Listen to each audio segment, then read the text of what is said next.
Welcome to Math with Professor V. Here is your latest integral of the day.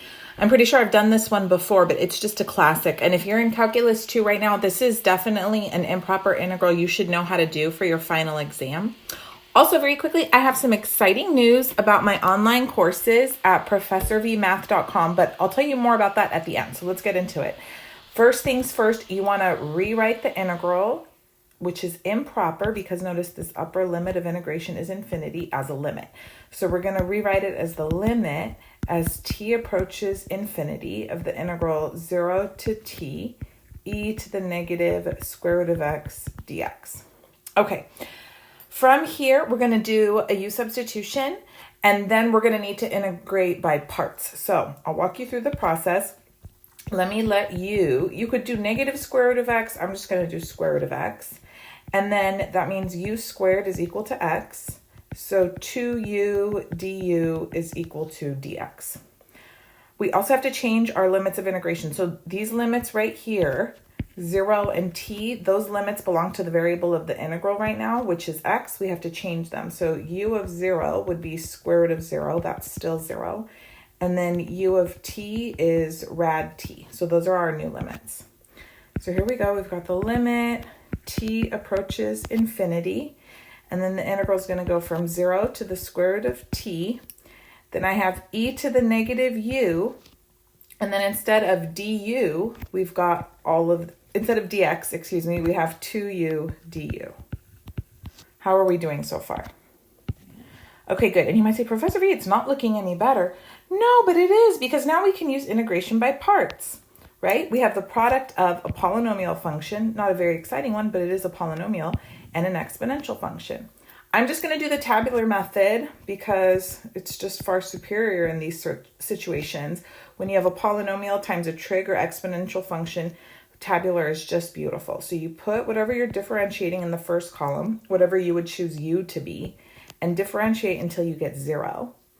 And then you integrate what dv would be if you were doing traditional integration by parts, and then just keep integrating the same number of times. So this would be negative e to the negative u, and then positive e to the negative u. And then you take products on the diagonal, like so, and the signs have to alternate. And it always starts, you don't change the sign of the first product, then you change the sign, so on and so forth. And that's it. Okay, so we have now the limit as t approaches infinity. I've already integrated, so no more integral sign. This is going to be negative 2u e to the negative u. So you take this product right here and don't change the sign. That's why we have a plus in front. And then minus 2e to the negative u. And then this gets evaluated from 0 to the square root of t. Are we good? This right here is this product. Okay. Now let's substitute in our limits of integration. So we've got limit t goes to infinity. This is negative 2 square root of t e to the negative square root of t minus 2e to the negative square root of t minus negative 2 times 0, so that's just plus 0, minus negative 2e to the 0, so plus 2e to the 0. Okay, my advice to you when you're doing limits and you have negative exponents, put them in the denominator. Rewrite it as a positive exponent. It helps your brain understand what's going on. So this is negative 2 rad t over e to the rad t minus 2 over e to the rad t plus 0. I don't have to write that, plus 2. Okay, now let's see if we could take the limit term by term. I'm going to go right to left because we can do the ones on the right more easily. So 2 is a constant. That's just going to be 2. As t approaches infinity, rad t approaches infinity. So e to the rad t is going to infinity. So then this entire term, a constant over something getting very, very large, is going to go to 0. The last one that I saved is the one that needs a little bit of work. So as t goes to infinity, the numerator is going to negative infinity. The denominator is going to infinity. That's an indeterminate form. So off to the side, let's go ahead and evaluate that limit using L'Hopital's rule. Okay, so you take a little moment and you go, oh, I have to do a little side work, people. So let's look at the limit as t approaches infinity of negative 2 rad t over e to the rad t. Remember, you can only use L'Hopital's rule on indeterminate forms of the type infinity over infinity or 0 over 0.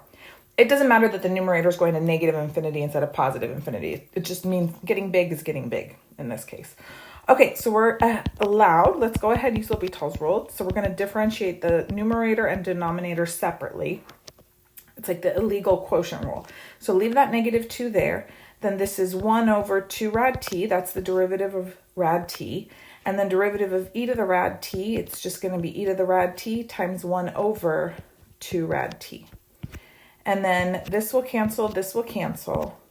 So then now we have limit t goes to infinity, -2 over, I wanted that to just straighten up beautifully. Come on.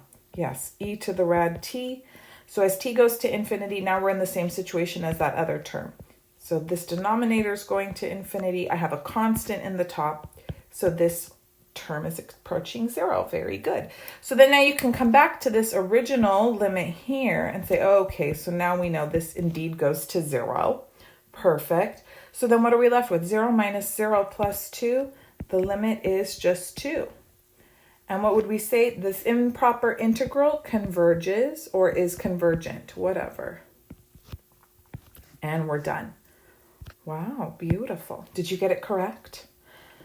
Well, really quickly before you guys go, my full Calculus 1 and 2 online courses are now available at professorvmath.com, and I just launched the Calculus 1 and 2 bundle, which is discounted.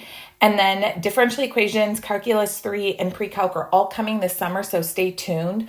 What makes those courses different than what you get here on YouTube is everything structured in order, so you don't have to guess what to watch next. The guided notes are included. I have problem sets, fully worked solutions, study guides, practice exams, so much more. It's basically what all of my in-person students get.